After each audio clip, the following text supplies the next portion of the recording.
அடுத்த 8 மாச காலத்துக்கு எல்லாத்தையும் செய்யுங்கன்னா என்ன செய்யறது? இங்க வாங்க ஐயா, நீங்க அரசாங்கத்துக்கு அப்படி செய்யலாது. உங்களுக்கு விருப்பம் பண்றதுக்காண்டி கொஞ்சம் சொல்றேன். இல்ல இல்ல, நான் அதான் கேட்டேன். உங்களுக்கு நான் கேட்கறது இது ப்ரோஃபைல். நான் குழப்பறேன் சொன்னா சொல்லுங்க, நான் என்னென்றால் நான் கேட்கிற கேள்வி அந்த 66 மில்லியனை தவிர எங்கேயாவது ஒதுக்கப்பட்டதா எடுத்து காட்டுறேன்.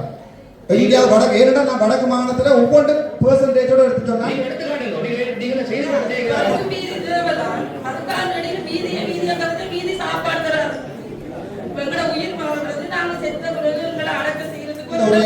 வடக்கு மாகாண பாதைக்கு 5000 மில்லியன், வட்டுவாளுக்கு 1500 மில்லியன், அது தவிர லைப்ரரிக்கு 1000 மில்லியன் ஒதுக்கி இருக்கிறோம். அதே லைப்ரரிக்கு 1000 மில்லியன், ஆனால் ஒரு சந்தியில சிக்னல் லைட் பூட்டுறதுக்கு 150 லைப்ரரி பாராளுமன்ற உறுப்பினர்களே, வந்திருக்க பெரிய உயர் அதிகாரிகளே, மக்களின் விடயங்களை தயவு செய்து செவி சாயுங்க.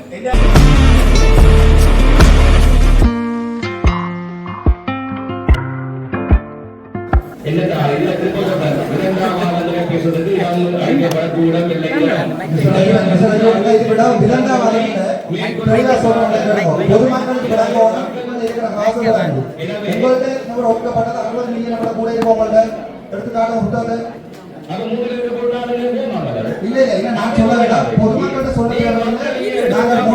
300 கிலோமீட்டர் போட போறோம், 1500 கிலோமீட்டர் போய் சொல்லலாம். படிச்சிருக்கிற புத்தகத்தை அதுல தெளிவா இருக்கு. 5000 மில்லியன் தான், அதை விட எங்கேயா இருந்தா புத்தகம் நீங்க எடுத்து காட்டலாம். எந்த மேஜர் இன்வெஸ்ட்மெண்ட் ப்ராஜெக்ட்ல எடுத்து காட்டலாம். அல்லது வேற எங்க லைவ் மினிஸ்ட்ரி ஆர்டினி இருக்கிறீங்க, லைவ் மினிஸ்ட்ரி பட்ஜெட்ல நீங்க எடுத்து காட்டலாம். எனக்கு உங்களோட மினிஸ்ட்ரி பட்ஜெட் இருக்கும் என்றால் இல்ல என்றால் 66 மில்லியன் போட போறது இந்த பிரதேச வரைக்கும் 3 கிலோமீட்டர் மட்டும்தான். ஆனா இந்த வீதி வைக்கிறது ஒரு முக்கியமான காரணம் எந்தெந்த பிரச்சனை இருக்குன்றதை எடுத்து இவரும் காலத்துல போடப்படலாம். நான் சொல்றேன் 3 கிலோமீட்டர் பாலகோடு போட்டுட்டாங்க. இந்த கூட்டத்தை போட அவசியம் இல்லை. இந்த கூட்டத்தில் மக்களுக்கு ஏராளமான கோரிக்கை கடந்த காலம் சொல்லுங்க. பட்ஜெட் புத்தகத்தை எடுத்து காட்டி எத்தனை பக்கத்துல எத்தனை மில்லியன் ஒதுக்கிருக்குன்னு சொல்ல வைக்க மாட்டா. நீங்க பாராளுமன்றத்துல மலைக்காடாக பண்ணிருக்கீங்க. நான் கேட்கறது இது ப்ரோஃபைல். நான் குழப்பறேன் சொன்னா சொல்லுங்க, நான் என்னென்றால் நான் கேட்கிற கேள்வி அந்த 66 மில்லியனை தவிர எங்கேயாவது ஒதுக்கப்பட்டதா எடுத்து காட்டுறேன்.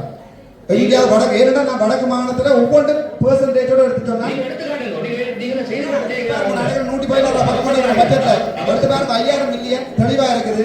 உங்களோட ஜனாதிபதி உரையில வடக்கு மாகாண பாதைக்கு 5000 மில்லியன், வட்டுவாளுக்கு 1500 மில்லியன், அது தவிர லைப்ரரிக்கு 1000 மில்லியன் ஒதுக்கி இருக்கிறோம். அதே லைப்ரரிக்கு 1000 மில்லியன், ஆனால் ஒரு சந்தியில சிக்னல் லைட் பூட்டுறதுக்கு 150 லைப்ரரிக்கு 100 மில்லியன், சந்தியில சிக்னல் லைட் பூட்டுறதுக்கு 150 மில்லியன் முடியும். ஆடி இருக்கிறீங்களா இல்லையோ? ஒரு ரோட்ல இருக்கிற சிக்னல் லைட் பூட்டுறதை விட குறைஞ்ச ஆசை தான் எங்களோட எரிக்கப்பட்ட லைப்ரரிக்கு தந்துட்டு அது ஒரு பெரிய பேச்சாவே கருதுறீங்க.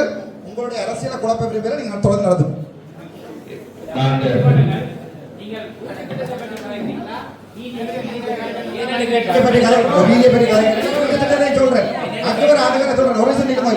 வீட்டு திட்டத்துக்கு எங்களுக்கு வடக்கு கிழக்கு கண்டு மொத்தமா தந்திருக்கிறது 1500 மில்லியன். அதுல எங்களுக்கு ஜாழ்ப்பாணத்தை எடுத்து பாத்தீங்கன்னா 150 மில்லியன் வராது. ஒரு வீட்டுக்கு நாங்கள் எவ்வளவு காசு கொடுக்குறோம்னு உங்களுக்கு தெரியும். நல்லூர்ல மட்டும் 64 வீட்டுக்கிட்ட நினைக்கிறேன் அந்த காசு கொடுக்க மாட்டோம்னு சொல்லி அதுக்கு ஏற்கனவே ஒதுக்கப்பட்ட காசு திரும்பி போயிருக்கு. இந்த இதுல நினைக்கிறேன் இதுல போட்டிருக்கீங்க நினைக்கிறேன் 2 மில்லியன் தான் இதுல போட்டிருக்கீங்க. இங்கிட்ட தந்த காசை விட போராட்ட போராளிகளுக்கு கொடுத்த காசு 7000 மில்லியன். ஆனா எங்களுக்கு தந்தது 1500 மில்லியன். வடக்கு கிழக்குல எங்களுக்கு தந்த 1500 மில்லியன். நீங்க பாராளுமன்றத்தில் உங்களுடைய கவனத்துக்கு நீங்கள் அஜெண்டா படி நாங்கள் வீதி தொடர்பாக கதைக்க இல்ல வீதி தொடர்பாக கதைப்ப பண்ணீங்க. வீட்டு திட்டத்தை பற்றி கதைச்சு கொண்டிருந்தது பேருந்து திடீரெண்டா வீதியை கட்டி கேட்கிறீங்க. நாங்கள் பொது அமைப்புகள் எங்களுடைய தேவைகள் நிறைய இருக்கிறது. எல்லா மனிதர்களும் சொல்வதை செய்ய முடியும்ன்றது இல்லை. ஏன்னு சொல்றேன்னா எங்களுடைய தேவையை நாங்கள் இங்கே இது வைக்க வேண்டாம். அப்ப நீங்கள் வீதி முதல் நான் வீதி விடயமா படையம் நடந்த பார்க்கும்போது வீதி விடயமாக இல்லை வீதி விடையை கதைப்ப பண்ணீங்க. பேருந்து வீட்டு திட்டம் கழிச்சுக்கொண்டு வீட்டு திட்டம் முடிஞ்சு இப்போ டாபிக் மாறிடுது.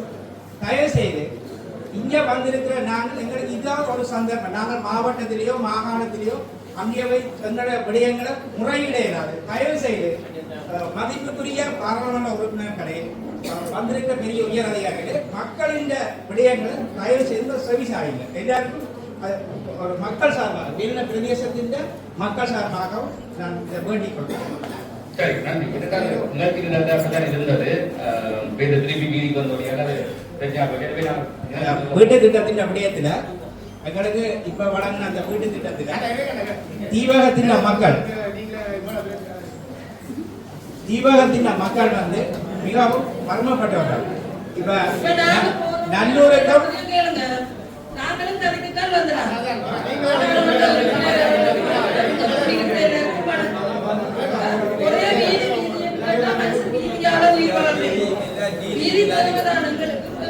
எங்களை கூப்பிட்டது எங்களை கருத்தை கேட்கறது தான். எங்களை முன்மொழிவுகளை கடிப்புல எல்லாரும் கத்திய என்ன செய்யணும் ஒன்றுமே செய்யும். நாங்க வந்து ஜே10 அல்லப்பட்டியில வெண்புரை நகர் ஒரு இடத்துல நாங்க ஒரு 200 குடும்பம் வாழும். எங்களுக்கு வீதி தேவைதான். அதுக்காக நடிகை வீதியை கருத்து வீதி சாப்பாடு தராது. எங்களை உயிர் வாழ்றது நாங்க செத்த பிறகு எங்களை அடக்க செய்யறதுக்கு ஒரு இடம் வேணும். இப்ப நாங்க இப்போ ஒரு 15 வருஷமா எங்கள்கிட்ட இருக்கிற காணியையும் கொடுத்துனாங்க. இந்த காணியில எங்களுக்கு உத்தரவு தாங்கன்னு சொல்லி பிரதேச சபை பக்கத்துல இருக்கிறார்கள் ஆமோதிக்கிறாங்கன்னு சொன்னாங்க. ஆனா பக்கத்துல இருக்கிறவன் வந்து வியாபார நோக்கோட தான் காணியை வேண்டி வச்சிருக்காங்க. அவங்க வெளிநாட்டுல இருக்கிறாங்க. வியாபார நோக்கோட காணி வச்சிருக்கிறவன் கொமிஷன் உத்தரவு தாரான்னு சொல்லி அந்த காணிய இல்லைன்னு சொல்லி சொன்னீங்க. அப்ப அரசாங்க காணி தாங்கன்னு கேட்டோம், அதையும் இல்லைன்னு சொன்னீங்க. இப்ப நாங்க வந்து கோயிலுக்கு பின்னால ஒரு இடம் காட்டிது. அந்த இடத்தை எங்களுக்கு சீக்கிரமா அப்படி இல்லையா அமைப்பதற்கு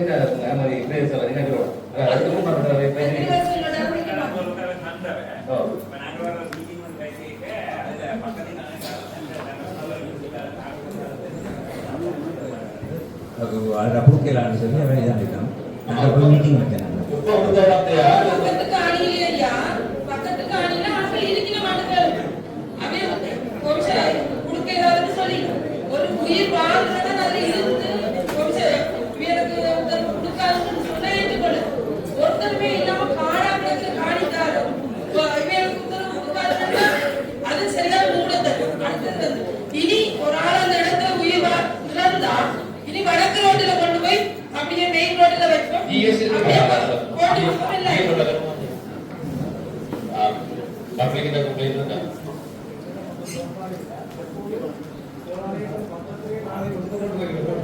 அந்த காணியை காட்டிருக்கிறாரு. அந்த காணியை நிச்சயமாக அவங்க நல்ல செய்வாங்க. அதையா நீங்க கட்டியின் தரத்தை கொண்டு செய்யணும். காணிக்கு உத்தரவு தாங்க. நான் கதை கேட்க உத்தரவு தாங்க. வேற ஒன்று நாங்க கட்டுறோம். உங்கள்கிட்ட நாங்க அரசாங்கத்தில் பக்கத்தில் உள்ளாங்க நாங்கள் விசாரித்து நம்ம புதிய பத்திரிகைகளை புதியவருக்கு இதனால் ஆட்சேபனை இருந்தால் நாங்கள் இல்லை வேண்டாம் நாங்கள் கொடுப்போம். இருந்தால் நாங்கள் அதை போட்டு ஏன்னா நாளைக்கு அவனால் கம்ப்ளைண்ட் வேண்ட சமய செய்தாங்க தான் எங்களுடைய பிரச்சனை. இப்போ அதை கொடுக்கூடாதுன்னு சொல்லி இடம் காட்டிட்டோம் ஐயா. வெண்புறவி முன்னாடி இருக்குது. இனியும் பத்திரிகையில போடுறோம் என்று சொல்லிட்டுனா இடம் காட்டினபடியாக அதற்கு அந்த காரியம் கட்டுவது அடைக்கி உடனடியாக மேற்கொள்ளும். வருகின்ற இந்த டிசிசி கூட்டத்துக்கு முன்னுக்கு அது சம்பந்தமான அப்ரூவல் அதாவது ஏன் கொடுக்க முடியாத கருத்து எனக்கு சமர்ப்பிக்கும்.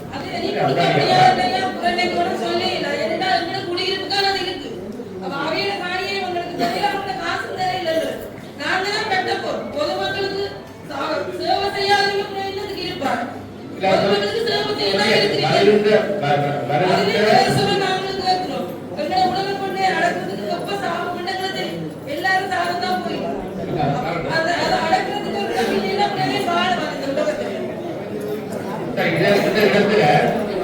முக்கியமான குறைக்கொண்டு நான் முன்னேற்றேன்.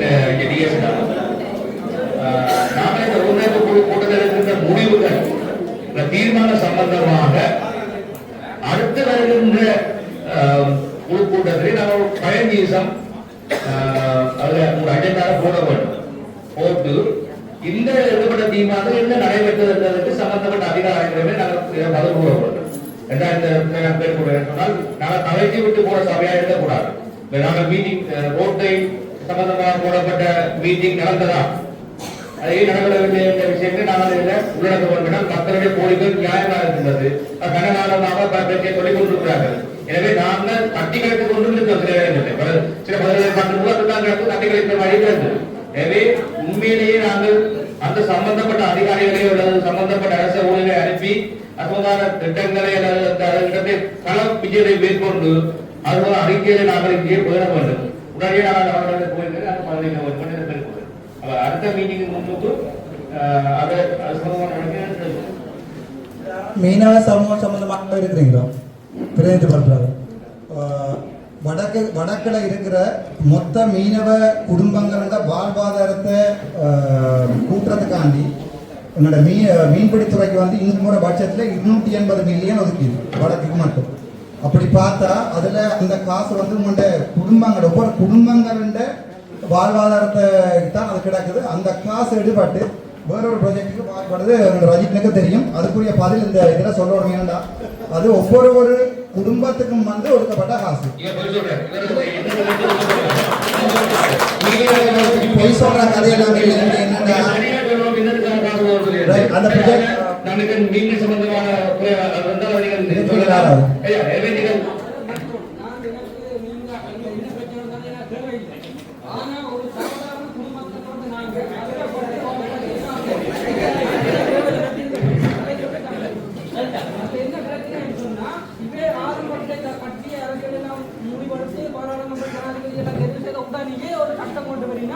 கடத்தொழில தங்குசி விலை புடி மாடு எல்லாம் போடலாம். ஆனா இதுக்கு முதல் இருந்த காலகட்டத்தில் நாங்க எவ்வளவு சேகன் இருந்தோம் ரால் மாடி எல்லாம் முழுக்கணிக்கு. ஆனா இப்ப வந்து திடீரென்ற ஒரு சட்டம் போலியாச்சு நாங்க புடிமால் தான் போடுறாங்க. தங்குசி போடுறது ஏன்னா புடிமால் போடலாம். ஆனா புடிமாலும் இப்ப பிடிக்க சொல்லியாச்சு. பிடிக்கிறா கடல் தொழில் சம்பந்தப்பட்ட அதிகாரிகள் பிடிக்க மாட்டோம். போலீஸ் நேவி ஆர்மி எஸ்டிஎஃப் யாரு கண்டாலும் பிடிக்கலாம் என்ற ஒரு சட்டம் வந்து இப்ப நாங்க ஒன்றுமே செய்யலாம். ஆனா நைனாதிபில இருந்து எங்களோட குமுதை பிரதேசத்துல தங்குசி வேலை போட்டு மீன் பிடிக்கிறாங்க.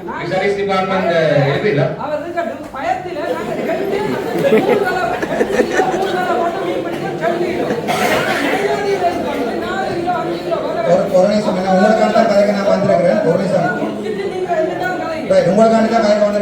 அந்த ப்ராஜெக்ட்ல வந்து தெளிவா எழுதியிருக்கு. ஃபிஷரி மினிஸ்ட்ரிக்குள்ள லைன்ல இருக்கு 280 மில்லியன். அது வடக்கில் இருக்கிற குடும்பங்கள மீனவ குடும்பங்கள வாழ்வாதாரத்தை மேம்படுத்துறதுக்கு அந்த காசு எடுபட்டு இருங்க ஐயா இருங்க. அந்த காசு எடுபட்டு அது வேற ஒரு ப்ராஜெக்டுக்கு போகுது. அதை போன டிசிசி மீட்டிங்ல அப்ரூவலும் எடுத்துட்டோம். அதை எங்களுக்கு இதுல பதில் சொல்லணும். கௌரவ பாராளுமன்ற உறுப்பினர் ரஜீவன் அவர்கள் அந்த 280 மில்லியனுக்கு எங்க போனான்ற கதை எங்களுக்கு சொல்லுங்க. நீங்க என்னன்னா மார்மே தேவைப்படாது. அன்னைக்கும் நீங்க டிசி பண்ணல நான் அதை சொல்றேன். அந்த 500 மக்களுக்கு விளங்கப்படுத்துறேன். 500 மில்லியன் காசு எடுத்து கொண்டு போய் குறியாட்டுவான்ல ரங்குத்துறையில் ஒரு பகுதியை கட்டினான். ஆனா அந்த காசு வந்தது ஒவ்வொரு குடும்பத்துக்கும் அவன் வாழ்வாதாரம் உங்களோட வேலையா இருக்கட்டும், உங்களோட இதுவா இருக்கட்டும், போட்டலா இருக்கட்டும், பிசா இருப்பதில்லை. இங்க அரசியல் அரசு நான் எம்பிபிஎஸ் படிச்சு போடுவது அரசியல் செய்யல. நான் கேட்கறதுல பதில் என்றால் அந்த மக்களுக்கான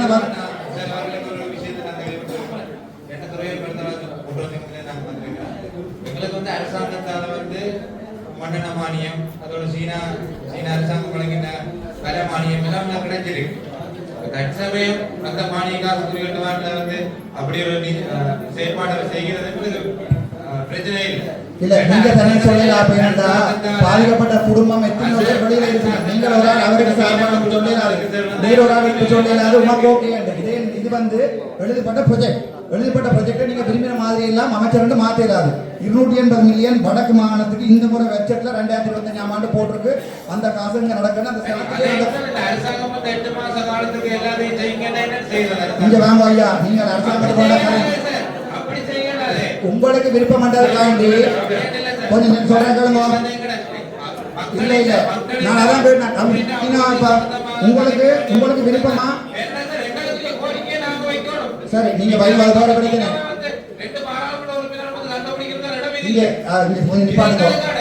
சரி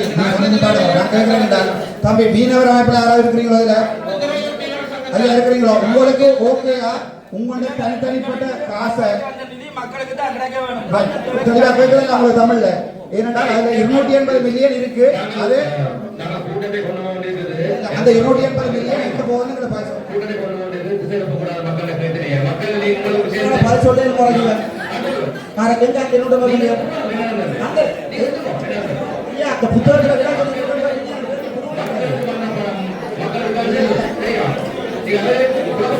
குழப்பையில தெளிவான அந்த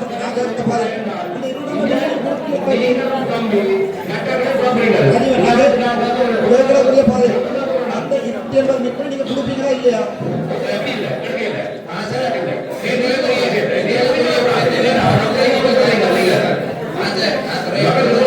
அந்த 280 மில்லியன் மக்களுக்கு வந்த காசு அது மக்களுக்கு போகுமா இல்லையான்ற மாதிரி தான் கேள்வி. அது நீங்க எடுக்கிறீங்களா உங்களுக்கு பிடித்தமான போறீங்களா எங்களுக்கு கேள்வி. அது எழுதப்பட்ட ப்ரொஜெக்ட்ல டைட்டில் சனத்துக்கு வந்த காசு அவ்வளவுதான் என்னோட கதை. மக்களுக்காக வந்த படம் அது மக்களுக்காக தான் போக்கியது. அது மனிதன் அந்த ப்ராஜெக்ட் புங்குடிதீவு கிரியேட்டிவான் பிரமுகமான ப்ராஜெக்ட் வந்து இந்த ப்ராஜெக்டும் அந்த இல்ல இல்ல ஆதாரங்கள் இருக்கு. மேஜர் இன்வெஸ்ட்மென்ட் ப்ராஜெக்ட்ல பக்கம் 63 இடத்துல அப்படியே இருக்கு. அது சுவர்ணம் உங்களுக்கு அப்ப எனக்கு கேட்ட வேண்டி குடியேற்றவான கேட்கறது காசு வந்தது ஐயா நான் கேட்கறது காசு குடியேற்றவான கேட்கறது காசு வந்தது இல்ல இல்ல நீங்க என்னங்க சனத்தை ஏமாத்துறீங்க. ஒரு நாளைக்கு இல்ல நான் கேட்கறது புத்தகத்தில் இருக்கிற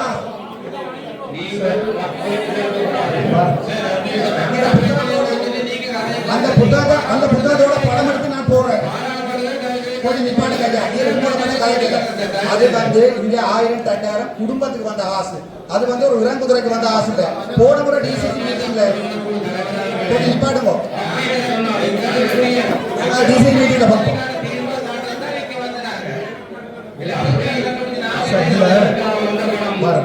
அந்த படம் வந்து அந்த ப்ராஜெக்ட் பாடப்படும். அது மாட்டுக்கு தெரியாது. நான் சொல்றேன் போன டிசிசி மீட்டிங்ல அப்ரூவல் எடுத்தீங்க.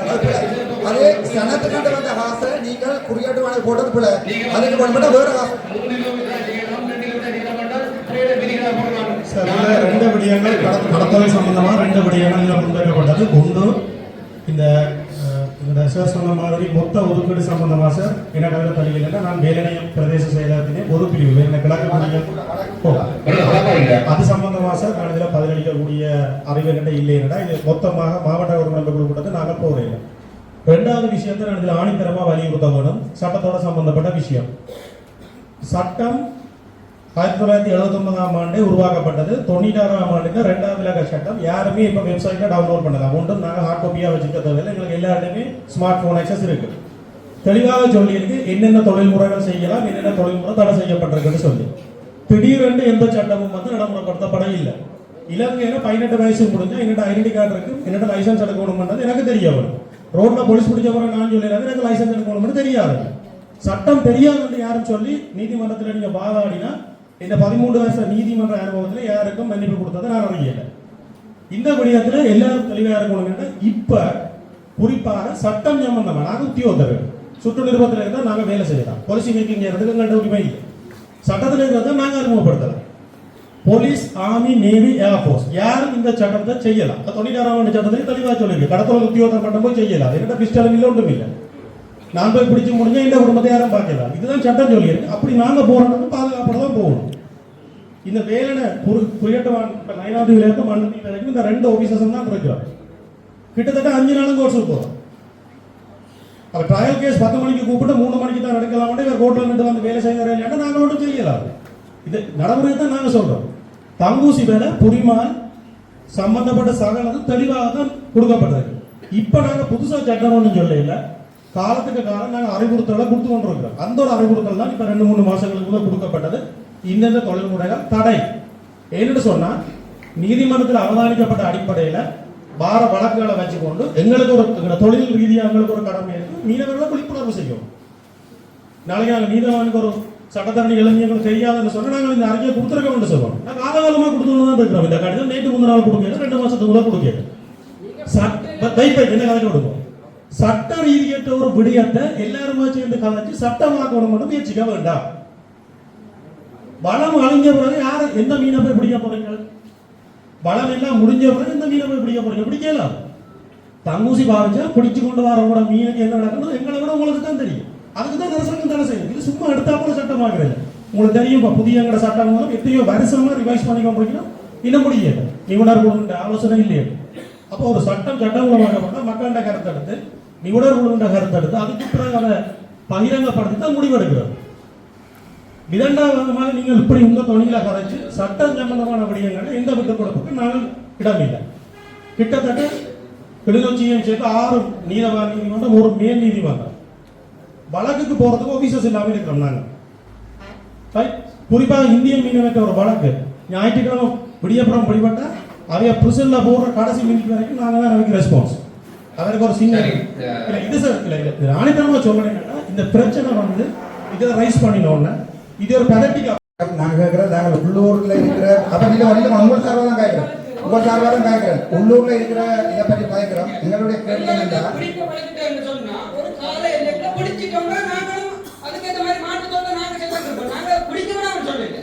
இப்ப நான் புடிமா தொழில் செய்யறாண்டா நான் கூட செய்யப்பட தொழில். ஆனா இந்த வேற கடல்ல இருந்து 3 கடல் மட்டும் நான் கூட தான் நிற்கும். நான் இப்ப சொல்றேன் என்னடா இப்ப நாங்கள் ஒரு விஷயத்தை கூட நான் படப்படுறதுக்காண்டி ஊர் முழுக்க படப்படினா ஆவே நானும் படவுறேன், என்ன படிக்காதவங்களும் கிடைக்கலாம். நான் கேட்கறதுக்குரிய பதில் என்னடா, அரசாங்கமா எங்களுடைய மீனவர்களுக்கு வந்து இழுவ படகு வந்து தென்னிந்தியாவிலிருந்து கிலோமீட்டர் எடுத்துட்டு போயிடும். அப்ப சுரண்டப்படாத கடல் வளம் இந்த ஒரு சின்ன தங்குசு வழியால சுரண்டப்படும் நினைக்கிறீங்களா?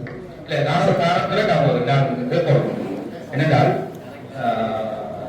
தடை செய்யப்பட்ட முறைகளிலிருந்து மீன் பிடிக்கிறது அதனால் அதிகாரம் அனுமதிக்கிறார். அதான் சொல்றோம். நீங்க கச்சேரி போயிருந்த பொழுது அவர் அமைச்சர் வந்திருந்தார். அந்த பொழுது எல்லா இந்திய மீனவர்கள் சூழ்ந்து கொண்ட பொழுது அவர் கேட்டார்கள், இந்த பேட்டையை தீர்மானம் கேட்டார்கள். நாங்க என்ன சொல்றோம், அந்த வந்து தேர்வாலயத்தில் வந்து பேசின பாதம் என்ன சொல்றேன் என்றால், எதிர்காலத்தில் சுவாசிக்கிறதுக்கு ஒற்றுசரை இல்லாத போல சூழல் வரப்போகிறது என்றதை பேர்ல சொன்னேன். அது காரணம் என்ன சொன்னால், இந்தியாவில் இருந்த 70 கடல்கள் வந்து அப்படியே என்னுடைய கடல் வளத்தை அழைத்து கொண்டு செல்கின்றது. சரியா? நகரம் சொல்லுங்க. அப்ப நாங்க என்ன சொல்றோம் சொன்னால், நான் நாகப்பட்டினத்தில் சட்டமா பண்ணலாம், பண்ணால் அதுல கேட்டோம், தடை செய்யப்பட்ட எந்த முறைகளையும் பயன்படுத்த முடியாது என்ற சட்டம் நாங்கள் பாடுபடுறோம். இந்தியாவை சட்டம் இலங்கை சட்டம் அல்ல. அதற்கு அகலும் அதற்காக நாங்கள் 1 கோடி ரூபாய் இந்திய காசின் படி 1 கோடி ரூபாய் தான் வாங்கி இருக்கின்றோம். எங்க பிள்ளைகள் கருந்துஞ்சி சாவாரு இருக்கிறார்கள். ஒரு 6 மாதம் முடிஞ்சோம், ஒரு கட்டு காரணம் இருக்கிறார். நாம சொல்லுவோம் அப்படி விட மாட்டோம். ஏற்கனால் 6 மாசம் முன்னாள் சொன்னால் வடக்கு மாநில கடவுளம் அத்தனையும் அளிக்கப்படும். இப்ப இது இந்திய இலங்கைக்கான ஒரு பெரிய பிரச்சனை. இடையில சில பேர் இந்த பிரச்சனையை மக்கள் மத்தியில கொண்டு போய் அதை டென்ஸ் ஆகி ஆக்குவதால் முயற்சிக்கிறார். எனவே சட்டவிரோதமாக செய்யப்படும் எந்த கடல் இருக்கும் நாங்கள் அனுமதி வழங்க மாட்டோம். அதை கொடுங்க.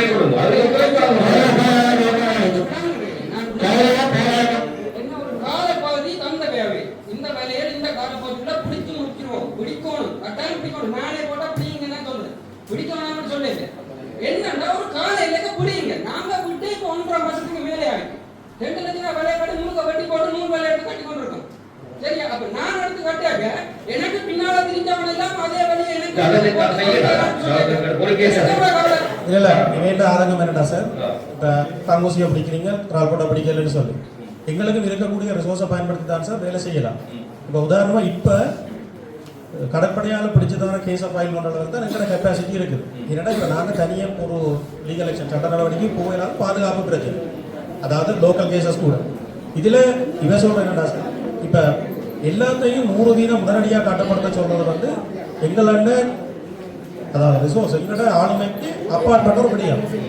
முதலாவது நான் இவே கேட்குறேன் என்ன சொன்னால் எங்களோட ஆட்டிடியூட் சேஞ்ச்.